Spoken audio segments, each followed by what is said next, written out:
The plan is to create an apocalypse that will exhaust and depopulate the masses through deadly designer viruses, global terror, economic disasters, and nuclear war, when the remaining survivors will gladly embrace the promises of a handsome, charismatic new leader who will unveil his plan of hope for eternal world peace. Peace on earth will be a forced peace in which citizens will have no rights.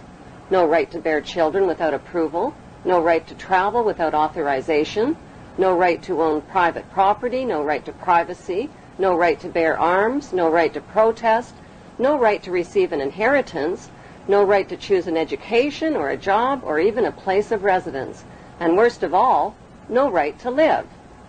The right to live will be based on an individual's rating of usefulness to the royal elite.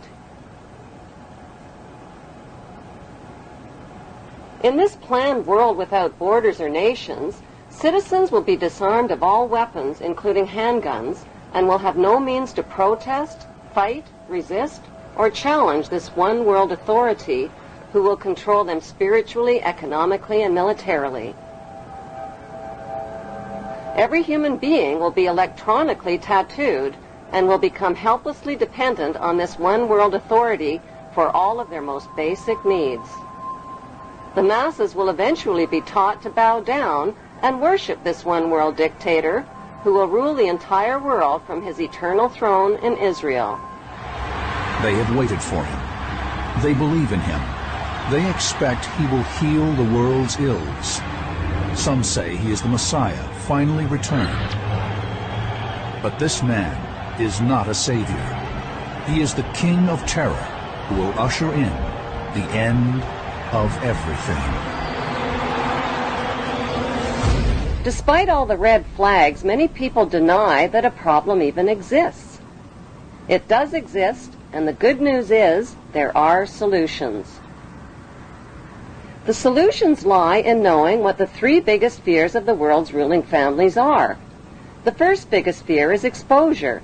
They have gone to great lengths to cover up their trail of crimes and to win the public's trust through their media monopolies. Without public trust, their ancestral plan for global control is doomed. Their second biggest fear is losing public support. If the public stops cooperating, their plan is guaranteed to fail. Their third biggest nightmare is organized resistance by an informed and fearless public. The ruling families know from past experience that the will of the people can defeat all their military and monetary might.